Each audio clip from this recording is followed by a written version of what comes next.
So this is going to be a quick follow-up on some information I put out related to West Tampa, specifically Old West Tampa, and the reduction in the African American community. Let's put it in a broader context. If you look at this map right here, and if you look at population shift in Tampa historic black neighborhoods, we see that Old West Tampa has a 32% overall reduction rate. That's almost double the rate of East Tampa and these other areas.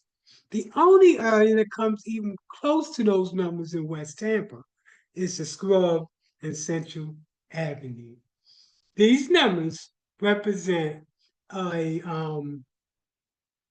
decrease from 2010 to 2021 in the African American population. So let's look at those numbers, that 10-year period of time, to see how we got to this 32% overall reduction in the African American community, specifically African American in the Old West Tampa neighborhood.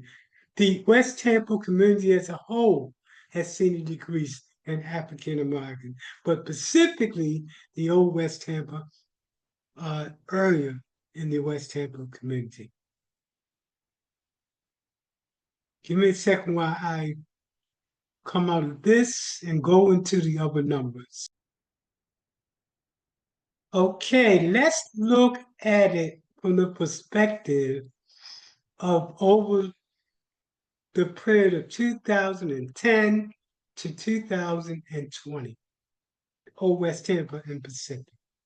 In 2010, 68.5% of Old West Tampa was African Americans.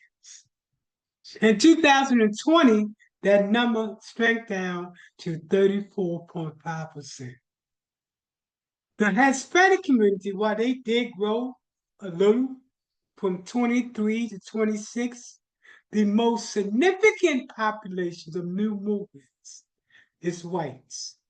That whites and non-Hispanic.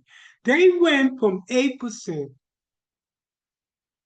to 49.4%. When I tell you that there is a crisis, if we don't address it in West Tampa, that could possibly see the wipeout of the African American communities.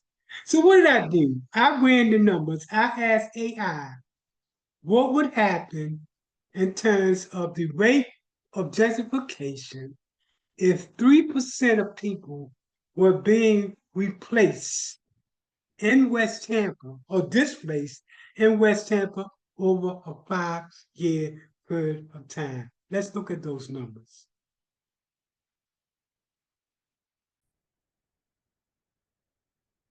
So I asked AI if it hypothetically, can they project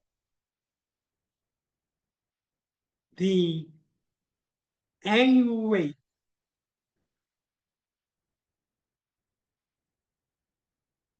of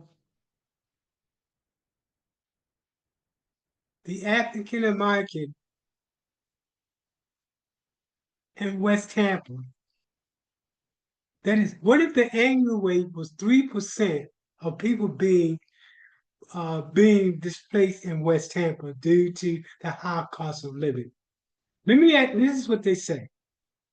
If African Americans in West Tampa is facing, say, a 3% annual displacement rate due to raising living costs and lack of support, that would mean that 15% displacement over 5 years.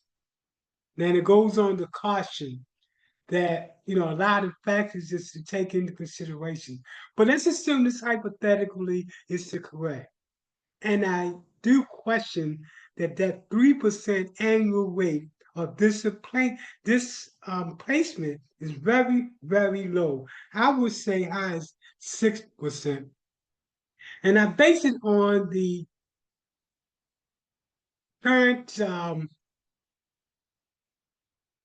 state of affairs when it comes to cuts that are coming from the federal government, when it's talking about cuts from the federal government in terms of workforce development and those other critical programs to help people get a foot into the door of being successful. I think these numbers are even less. That being the case, then this brings into the key response. And you understand why now we talk about this sense of urgency in terms of being able to change these numbers around, to slow them down.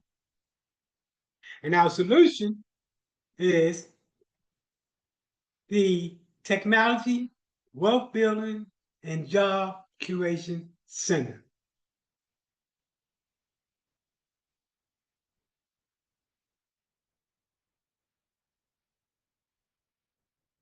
Which is going to change the narrative. And from a person with a ninth grade education on up, provide that person with an opportunity to increase their income, thereby being able to increase their chances of staying in the community by not being displaced by high rents or lack of affordable housing. That their supplemental income will serve as an instrument to reduce the impact of gentrification. And we talked already about the Technology, Wealth Building, and Job Creation Center on how that's taking it to the next level. Tonight, I just wanted to I wanted to bring forward the urgency when it comes to getting funding for the wealth building, the Technology, Wealth Building, and Job Creation Center.